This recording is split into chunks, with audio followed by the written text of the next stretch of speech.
All right, hello everyone. Welcome back to the Probate Show. This is another episode number 3 of this year. Here is Attorney Lung Mai again, and we gonna turn on a couple of conversation. We receive a lot of interested asking about if we can talk about some of the example probate trial that maybe you may have. And can you share some of the information about a probate case that you potentially have? I have so many. Hopefully you can narrow down a little bit. Well, typical. What about I heard that I think you just recently finished a very big case. What's up with that? Yeah, that was yesterday. We had a full day trial from morning all the way until evening. Um, that was a very intense trial between the both parties, calling Okay. a lot of witnesses, making a lot of arguments.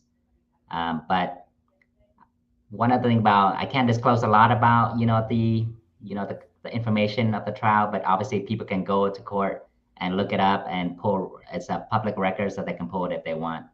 But Yeah. es- essentially, that case is like a misplaced trust Mm. where father entrusted the children to be on title on a property. Now, generally, parents they do this for one or two reasons. Either when they purchase a home, they couldn't be on title, so they had one of their child be on title for them, or they get to a certain age and they decided that's the easiest way to pass asset to the child by already giving the title onto the child name, right? Which is not, by the way, right? Right. So both of these are not really good ways to do estate planning. So that's why we had this trial because when dad wanted his house back, he couldn't get the house back. Because as long as the child doesn't sign the documents, there's no way. There's Yeah, no. There's no. and Even the court cannot transfer back the title to the father, right? I. so we don't know yet, and that's why this case is a difficult case because what we're trying to show is that this agreement between father and child was resulted in such an unfair result where one side gets all the benefits and the other side receive all the disadvantage, which is a detriment, right? Uh, yeah. So you know how generally older people, their largest asset is generally their home, right? Mhm. And Yeah. when you grow old, you're able to access the equity of your home for your retirement. Hmm. You can get a reverse mortgage, they'll pay you monthly, or you can just pull out the equity and pay for whatever you need. Hmm. Well, in this case, father can't access the equity because the house is not in his name. Nope. Nope. So even though he has lived in this house for so many years, unfortunately, everybody know he's the owner, but without the legal document to show that, it's very Right. difficult for him.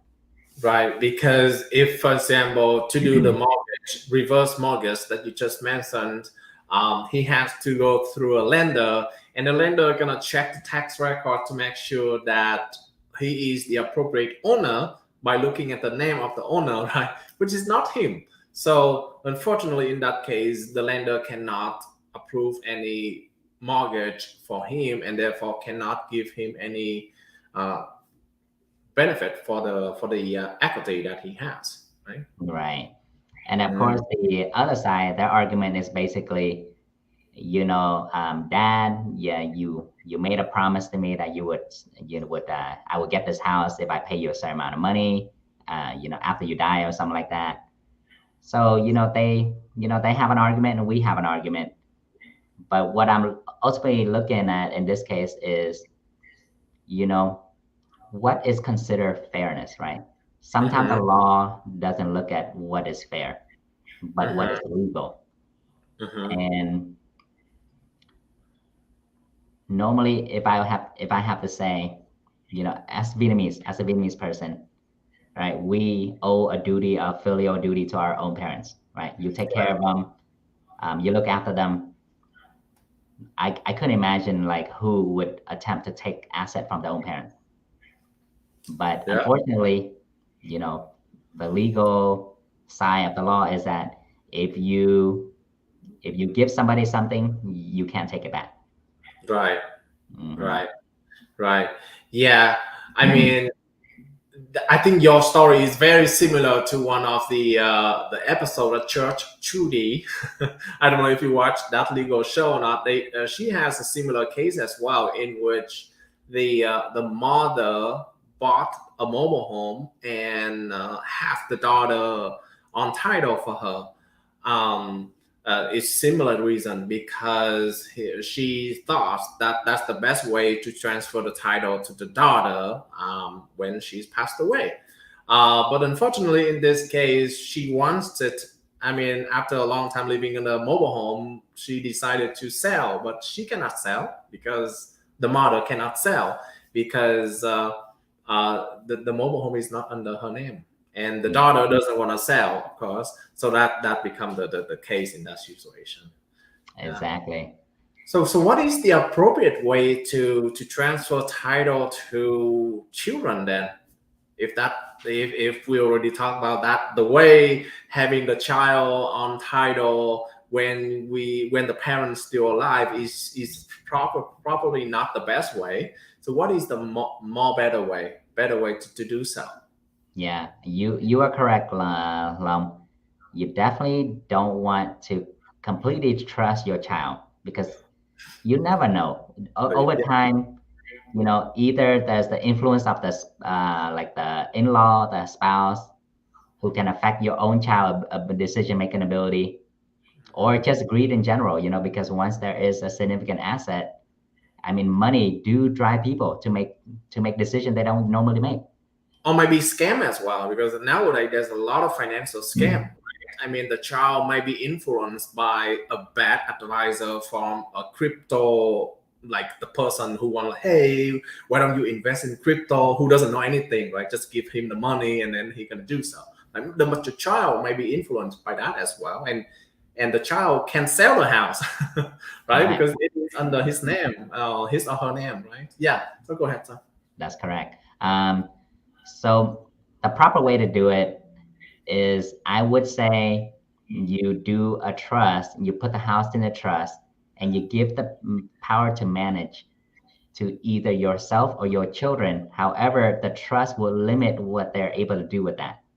And Mm. the trust should have some kind of provision that should you desire to take back control, you should be able to take back control. Yep. Hmm. Yeah. Okay, having a little bit trust is definitely the better way, because you, as the person who trustee of the trust, right? You can write any terms and conditions that in your favor because you're the one who create the trust, you're the one who own the property. So that's the best way to do so. Right. And then, of course, the second way is to do a beneficiary deed. So the title is still in your name. Mhm. But if you worry about what happened after you die, you can do a beneficiary deed, and that will pass on to the children that you want to receive the house after you die. But while you are Right. alive, you have full control. You can access the equity of your home. You can do reverse mortgage, and nobody will give you any problem. So that we're talking about real estate, like real property, right? Houses, commercial buildings, or anything real.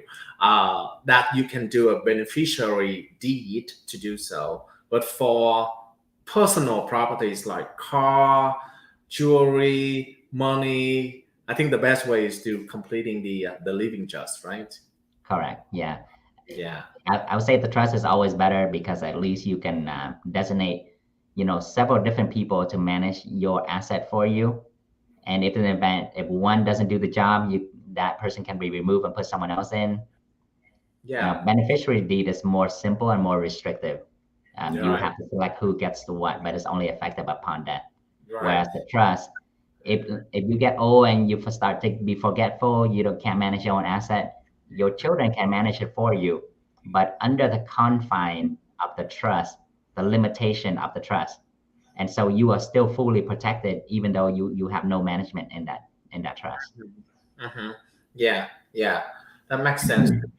Now, just a little bit inside, can you provide how long that trial lasts, like, so that we can understand how complicated if we get into these kind of legal issue? So this case actually went on for over a year. Oh wow! There was many small battles in between myself and opposing counsel. Oh wow! Many motions being written back and forth, Hmm. discovery, asking questions of the other side. They ask us questions, and then negotiation in between that failed. And a lot of like, attorney playing mind game with each other, Yeah, saying, I have like a trump card. You yeah, should accept this deal, otherwise you will lose. So stuff yeah. like that. And Wow. I think the worst of it all is that the stress it put upon the client. I'm sure like the other side is probably just as stressful as the client on my side too, Yeah. because to go through this whole battle ordeal, there's a lot Right. to think about. You're nervous. And I'm sure that the relationship between the two parties no longer the same outside of court, right? They no Yeah, longer. I don't think that they're gonna have. They're gonna sit on next to each other this Easter to have a family dining. Unfortunately, right? For that yeah. situation. That's the Yeah. unfortunate consequence of it. In the beginning, I tried really hard to Right. make an agreement between the two so that they can save the relationship. Mm-hmm. Yep, yep. You And know, it could be also, it could be a misunderstanding all the way from the beginning as well. hmm The father think that way in one way, and the child maybe think of it as a completely different way, but no one talked to each other until now, and that thing happened. Had they have adjust, everything can be clear, everything gonna be written down, so no misunderstanding or anything like that could happen now. Yep. Yeah, That's the thing. When you do a family agreement with each other, make sure it's in writing. Make sure yeah, you understand what agreement you are entering. yeah. Don't just trust and just say like, oh, I'm gonna, I make an oral promise, and then you think that's good enough. That is never good enough. No, no, no. And even if it is written down, I'm sure that there's still a misunderstanding of the two parties, right? I mean, if it is just the wordings from the two parties come up with, they may or may not understanding the same way, right? Yeah. So in this case, one of the biggest problem is that they went to this family. They use an agency. Now, Oh, I don't believe they are a lawyer office. They're just like somebody who helped the general community draft up these documents.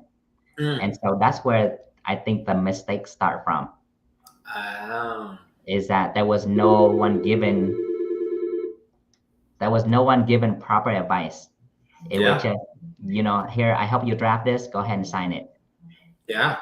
It's probably a non in a cheap way, right? Like maybe $100 or $200 preparation of the document that person earned, and end up costing not only just properties but also the relationship of the family. So Exactly. having the appropriate person, having a licensed lawyer to drafting the living trust, drafting the wordings in the terms and condition in a trust is much better and prevents a lot of problem in the future. Yeah, but it also prevent any misunderstanding. So I actually Yeah, have a similar case like that where I was one of the counsel representing the buyer, and then opposing counsel represented the seller. This was a family deal between each other, ah, right? Same thing. Grandma wants to sell house to granddaughter, okay, and throughout this whole meeting between the two parties, I explained all the consequences. I even told grandma, look, grandma, if you sign this document, you're selling the house to your granddaughter. That means you no longer have possession to it.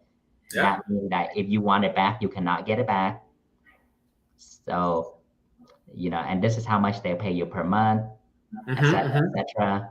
These are the term of default. And upon understanding all that, then we proceed to sign. So today, when grandma, if she wants her house back, how is she going to make that argument? Because she's been explained by both counsel Right. the full consequences of the action of signing this document. Yeah. Yeah.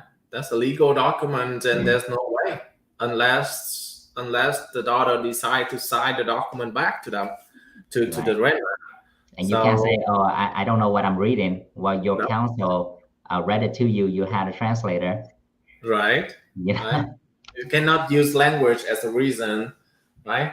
you don't know how Because many times I see Vietnamese people come up and say, I don't know English. I don't know anything. I don't know what I was signing.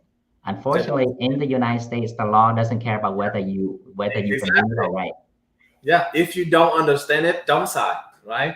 I mean, for Right. me as well, for when I try to like helping a seller and a buyer, a buyer sell the house. I mean, the real estate document is like long as well with a lot of terms and condition in that. Now I know that most of the time we want to do fast and just quickly sign the document, but at least understand the overall.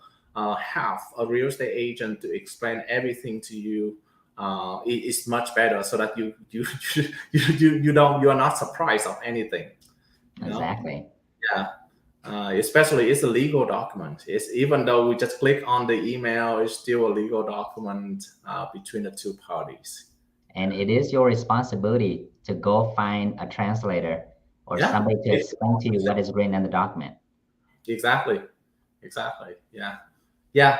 Just to your point, right? If they don't understand, they shouldn't sign. Get a translator. Get someone who can help. Get someone who you trust and explain that to you. Yeah. So just a little bit advertised for the next show is going to be on at the same time at noon, May 5th of 2023. We do have a lot of interest in the show, so definitely we're going to keep this going. If you do have any question relating to any probate cases that you may have, of course, we're not keep anything anonymous. It's just in this situation, right? We're not gonna naming anyone and one specifically to identify the case. But yes, if you have any question, feel free to shoot over me. I will bring it up to the next show as well. Any last thought, last advice, Anlung, for the probate case? Um, if I have any advice to say, I would say, when you plan to do your estate planning, seek out those who does it for a living. That's their specialty. Don't just go to anybody who claim that they can do it. Right, Somebody can say, oh, I know the legal law of the United States. I can draft this document all day long, but this is not my job. Like, I'm doing something else, but I can help you with this. That's You don't want to put your whole entire asset at risk because of something cheap. right, right. Now that is a very good point. Now living in the US, I have to be appreciate how well prepared the whole legal document um, is in the US. What I meant by that is that whenever you want to do something, there are always instructions on how to do that on the government website. For example, if you want to file a immigration application, there's an instruction for that. If you want to file a probate case, there is an instruction for that, and very detailed as well. Versus in Vietnam, there's no such a thing, right? There's no instruction anywhere at all. So, but that, in to your point, right? Even though a person can read the instruction, can file the application themselves, it doesn't mean that they have full enough knowledge to protect the asset that you own, right? A better way is, of course, having seek out to a professional who do the job every day, who do this as a full-time job to be able to make sure that your asset is protected 100%. Yeah. Another thing I would say is having the attorney who have been to trial, who have seen the worst scenario of what happened, that is very important because for me, when I draft a document, I look at all the experience, the possibility of what happened at trial, and then I trace back, and then I prepare the document so that we can prevent the event of having to go to court. Mm-hmm. If, Yep. if I put an estate planning together and that trust gets litigated down the road, then I have not done my job. Right. Right. Exactly. So yeah, instead of just like in the trial that you just talked about, instead of wasting a year battling each other between the two family members, ruin the relationship of them, right? That could be when I think in a regular situation, right? No one think of a case that could happen like that, could ruin the family relationship. So it's in, okay, everything is easy. I would rather go with a cheaper option, right? But anything could happen. So to protect that situation, to keep the relationship of the family, yeah, you should stick out to a professional who can do that the right way. Yeah. Okay. I mean, one of my other cases is that between sibling, brother and sister. Okay. And I'm not sure who drafted the wills or whatever or trust, but it led to, sister and brother having a broken relationship. Ah, yeah. Mhm. Yeah. Yeah, because maybe when they drop the will, the asset only like $50,000. So like, okay, that's not much. I can give it to my younger sister, younger brother, right? But imagine what if the assets become 500,000? Now it's Exactly. a different story, right? Oh And yeah. what if the assets become $5 million? Then it's a completely different thinking as well. So in that situation, yeah, to your point, having between a family member, even though the relationship is nice at the beginning, it could be ruined at the end as well if anything bad happens, if anything Yeah. wrong written happens. Yeah. Now, if Okay. we have time, we can talk about prenup issue, but if not, then we can save for the next show. I think we can. I think we can talk for about 5 minutes. What do you think? Yeah, let's do it. Yeah. Yeah. So What is? this is an interesting case that comes up, and I just want to put this information out there to protect future people, in the event if they do a prenuptial case, because this is another case I'm most likely going to go to trial for. It's an unfortunate case where husband and wife has known each other for over 10 years. They got married, but because, husband been through a divorce before, so he want to protect himself in the event that his second marriage didn't work out. So they put a prenuptial agreement together. Majority of prenuptial agreement will have some kind of boilerplate legal language in there that in the event of death of either spouse, the other spouse will have no right in the separate property of the other spouse. So Okay. essentially, the surviving spouse cannot even claim an inheritance. Oh. Oh. Because But I I'm remember sure, in the last episode you said that there is a way for the remaining spouse still have some kind of money rewarded in the situation, even though she cannot claim inheritance on the property. Remember last show, like 20 something thousand dollars.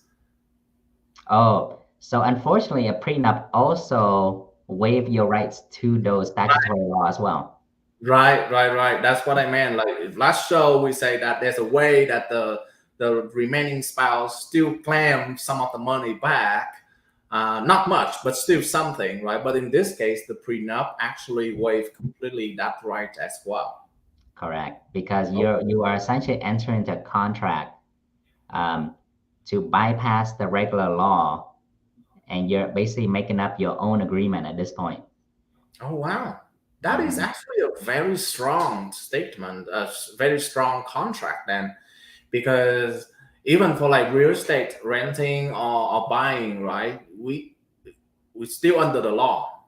My understanding is that even though there is an agreement between the two parties, for example, okay, if the buyers have an FHA loan, okay, now the buyers and the seller can mutually agree that the buyers gonna waive the appraisal reports, okay, But the law, according to the law, if the buyer does the FHA, is they still have the right to cancel the contract when the appraisal report come back. That's by law, and the seller has to buy to that law. So, but in this case, the prenup actually, I don't know if it is the right word or not, but it's very strong.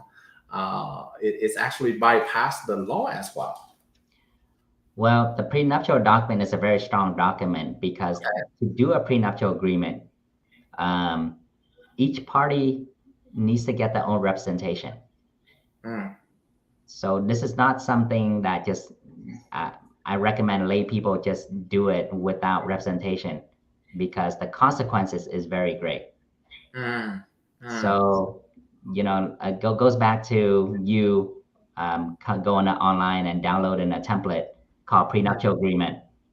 And then you read through it, you're like, okay, this looks good. Let me just go ahead and sign it here. Fiance, go ahead and sign this. But there are things in between that needs to be explained by counsel. There have to Mhm. be financial disclosure from both sides, Yeah. and they have to understand the consequences of what they're signing as well. Right. Right. Yeah. Because I think most of the time, like if the two parties see the prenup wordings at the title, that's it. They sign the document right away. They don't like readings, everything's in the document, right? Okay, a prenup. Here's my name here. His name, sign it, and anything else is not written. Reading. So it could be a very big problem for the. Come back to your case though. What is the problem later on? The wife. So the wife is no longer be able to inherit the property. Yeah. So what happened in this case is that um, so this person, when he dies, he only have a surviving spouse. He doesn't have kids. Okay. Okay. So by law, his spouse should get his stuff. Yep. Hmm. Well, out of nowhere, his sibling found this prenuptial agreement. Oh, And so his sibling brought this to the court and said, court, based on this prenup, she's not entitled to any of this stuff. I am next in line, so I should get everything. but that is not the intent of the husband, though, right? Not at Because all. I Yeah. assume that they are happy family together. The So, husband doesn't have any one like a second wife or something like that. yeah. So obviously before taking this case, I investigated. Hmm. I spoke to all the friends, the neighbor, just to see like how good a relationship that did they have, Hmm. and whether this surviving spouse deserved to receive the inheritance. Yeah, And interestingly enough, all the neighbors and friends who have been friends with the decedent yeah, come up and told me just how loving this couple is. yeah, And, this husband would have wanted to take care of his wife if anything happened to him. He never intended this to happen.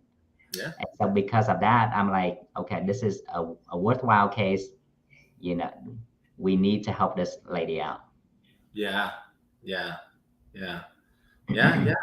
Because definitely the lady is also taking care of the children of the two of them, right? And that the importance of those properties belong to her. So Uh, unfortunately, they don't have children either. This is why a yeah, probate law kick in, intestate law kick in. you're right. You're right. Yeah. Oh wow, that's a complicated case. I guess maybe I don't know. Maybe the intent is they may misunderstanding between the quitclaim deed versus the pronup document thing. I don't know. I Gen- assume. Generally, when somebody do a prenup, right after they should do a will Ah, to show their intention as to what happened if they die. so However, that this couple, I guess, again, this goes back to them getting this prepared at, a yeah, non-lawyer office. So they didn't right, really think about it, yeah, and they just kind of let it pass by. And then years later, something unfortunate happened, then all this comes right, out. right. Maybe there's some reason, unknown reason that we don't know about, right? And they just signed prenup. Now the appropriate to your point is to complete a will as well after that. But probably in this situation, they didn't have a good legal advice to do so. Oh, I Mhm. see. That makes sense. That makes sense. Oh wow. I think those are very interesting cases that you have, and Long, and thank you so much for sharing with us so that everyone can understand the importance of having the appropriate experts to do the things that you intend to do instead of going to a cheap option. Sometimes it's like one or $200, but it's gonna cost much more at the end if something bad happened, right? Thank you for sharing. Thank you everyone for watching the show. The next show again is going to be at noon, May 5th, the first Friday of May. And I hope that to see you again soon. Thank you, Thank you. everybody. We'll see you Bye again bye. soon. See ya.